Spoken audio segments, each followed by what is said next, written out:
Morning આજે મોર્નિંગની શરૂઆત થઈ રહી છે મોર્નિંગના 3:30 વાગે આ તરફ તમે જોઈ શકો છો ઓલરેડી મેં જાગું છું 3 વાગ્યાની બટ અત્યારે મેં બુક્સ લઈને બેસી ગઈ છું કે હવે ફાઇનલી ઊંઘ નથી આવી રહી તો મેં બુક્સ લઈને રીડિંગ કરવા બેસી જાઉં સો ચલો અત્યારે મોર્નિંગમાં છે મેં બંધારણ રીડ કરવાની છું તો અત્યારે બંને બુક્સ લઈને બેસી ગઈ છું બટ અત્યારે મેં રીડ કરીશ સહેજાદ કાજી સરની બુક્સમાંથી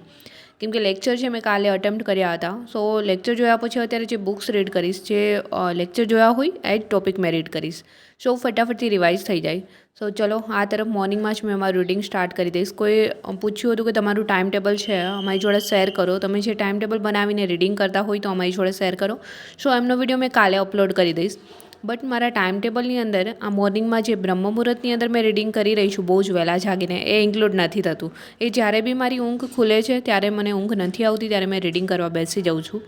સો આ રીતે મેં મોર્નિંગમાં છે 2 કલાક એક્સ્ટ્રા જ રીડિંગ કરતી હોઉં છું સો ચલો અત્યારે મેં બી છે મારું રીડિંગ કન્ટિન્યુ કરીશ એન્ડ એ બી બંધારણ જોડે જે લેક્ચર મેં જોઈ લીધા છે જે ટોપિક મેં રીડ કર્યા છે એમને ફરીવાર રિવાઇઝ કરી અને લેક્ચરની અંદર જે ટોપિક જોયા હોય એ જ મેં અત્યારે રીડિંગ કરીશ જેથી કરીને રિવાઇઝ થાય કેમ કે કોઈ બી સબ્જેક્ટ તમે લઈ લેશો એકવારમાં યાદ નહીં રહે સો ચલો ફાઇનલી 2 કલાક રીડિંગ કર્યા પછી મેં બી કલાક સમથિંગ ઊંઘી ગઈ હતી ફરી જાગી ગઈ છું સ્નાન કરી હનુમાનજી દાદુને મનાવી અત્યારે મેં બી સ્ટડી ટેબલ પર આવી ગઈ છું સૌથી વહેલા ફટાફટથી સ્ટડી ટેબલ ક્લીન કરી એન્ડ રીડિંગ કરી સ્ટાર્ટ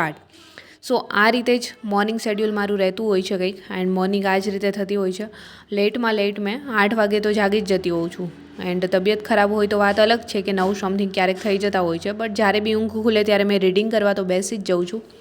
તો આ રીતે મારું છે કંઈક શેડ્યુલ ચાલુ છે એન્ડ અત્યારે સવારમાં મેં બંધારણ રીડ કર્યું હતું તો અત્યારે મેં વારસો રીડ કરી રહી છું જેથી કરીને એક સબ્જેક્ટથી બોર ન હેલો થવાય everyone good morning welcome back to my new video and કેમ છો બધા આઈ હોપ બધા મજામાં જશો એન્ડ ડેલીની જેમ જ મેં બી મારું મોર્નિંગ રૂટીન ફિનિશ કરી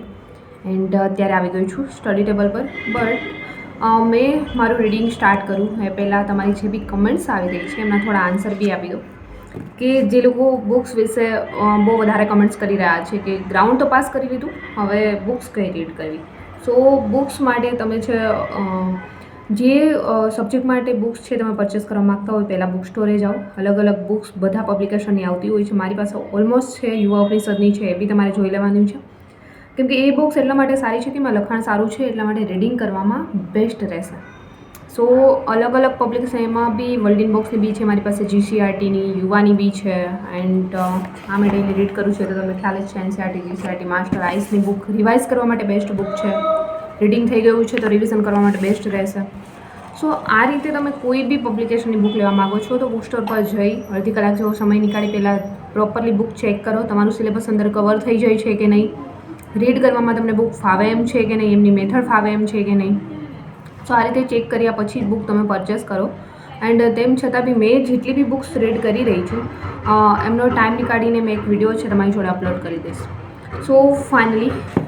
જે લોકો કમેન્ટ્સ કરી રહ્યા છે એન્ડ મેથ્સ રિઝનિંગ માટે તમે શેમાંથી કરો છો તો રિઝનિંગની બુક છે મારી પાસે નીરજ ભરવાડ સરની એમાંથી મેં કમ્પ્લીટ કર્યું છે એન્ડ મેથ્સ છે અત્યારે મેં લેક્ચરમાંથી અટેમ્પ્ટ કરી રહી છું સો આ રીતે મારું સ્ટડી કંઈક અત્યારે ચાલુ છે બુક્સ મેં આ રીતે યુઝ કરી રહી છું બુક્સ સૌથી વધારે મારી પાસે યુવા ઉપનિષદની છે એન્ડ અમુક અલગ અલગ પબ્લિકેશનની બી છે ગુજરાતનો ઇતિહાસ મારી પાસે યુવાની બી છે ઈશ્વર પાડવી સરની બી છે સો આ રીતે તમે અલગ અલગ બુક્સ છે એ જ્યારે બી પરચેસ કરવા માગો ત્યારે એકવાર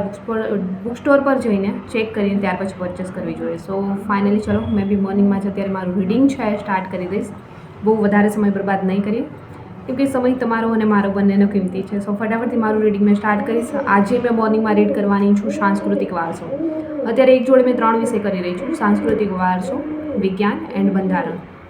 કેમ કે સમય ઓછો છે એટલા માટે ઓછા સમયમાં જેટલા બી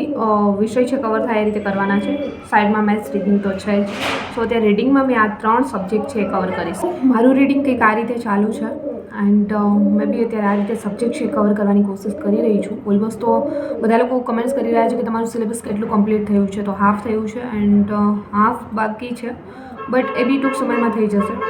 એન્ડ રિવાઇઝ કરવા માટે મેં સૌથી વધારે સમય નીકાળી રહી છું અત્યારે કેમ કે રિવિઝન કરશું તો જ છે આગળ પેપરમાં સારામાં સારું આપણે 100% આપી શકશું રિવાઇઝ નહીં થયું હોય તો પેપર ટાઈમે કંઈ જ યાદ નહીં આવે સો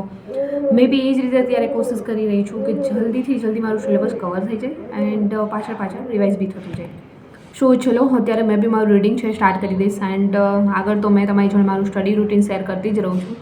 સો ચાલો લેટ્સ. સો આ રીતે મેં મોર્નિંગથી લઈ નાઇટની અંદર જે મારું સ્ટડી રૂટીન છે એમની અંદર મેં અલગ અલગ સબ્જેક્ટ છે રીડ કરું છું. એકને એક સબ્જેક્ટ મેં રીડ નથી કરતી, નહીં તો બોરિંગ થઈ જવાય. જસ્ટ મેં વચ્ચે ટ્રાય કરેલી હતી કે એકને એક બુક્સ છે મેં ફટાફટથી ફિનિશ થઈ જાય એટલે આખો દિવસ રીડ કર્યા રાખતી હતી. બટ એમાં કેવું થાય છે કે બહુ બોરિંગ થવાય છે, માઇન્ડ અપસેટ થઈ જાય છે એન્ડ ત્યાર પછી આગળ રીડિંગ નથી થઈ શકતું. એટલા માટે મેં છે મારું શેડ્યુલ ચેન્જ કરી દીધું છે અને દિવસની 3 બુક્સ ભલે રીડ કરવી પડે. એન્ડ મંથલીનો ટાર્ગેટ બી મારો કંઈક આવો જ છે કે મંથની અંદર 3 સબ્જેક્ટ કવર થઈ જવા જોઈએ.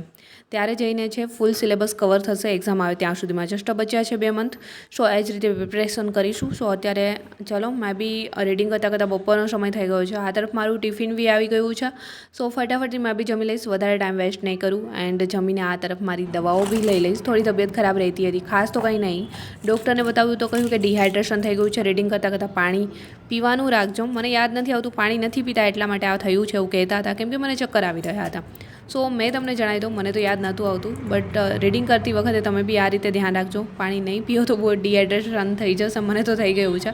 સો હવેથી મેં બી પાણી, લીંબુ શરબત ફરી સ્ટાર્ટ કર્યું છે. મને એમ કે રનિંગ નથી કરવાનું તો હવે શું કામનું છે. સો મેં કંઈ ધ્યાન નથી આપતી જમવા એન્ડ આગળ કોઈ બી લિક્વિડ વગેરે પીવામાં. સો જ્યારે રનિંગ છે ચાલુ હતું ત્યારે મેં બેસ્ટ રીતે બધું ખાવા પીવામાં ધ્યાન રાખતી હતી. હવે નથી રાખતી, બટ હવે ધ્યાન રાખવું પડશે થોડું. સો ચલો અત્યારે જમીને ફરી મેં રીડિંગ કરવા બેસી ગઈ છું. જ્યાં સાંસ્કૃતિક વારસો છે હાફ છોડ્યો હતો એમને જ કમ્પ્લીટ કરીશ. એન્ડ રીડિંગ કરતાં અત્યારે એ થઈ રહ્યો છે સાંજનો સમય. મેં બી આવી ગઈ છું મારી પહેલાં મને આ જણાવો, આ પિઝાની પ્રાઇસ શું હોઈ શકે? ચલો એન્ડ હે ગાઈસ, સો અત્યારે વાગ્યા છે સાંજના 7. સો આ પિઝા છે મેડ બાય માય સિસ્ટર.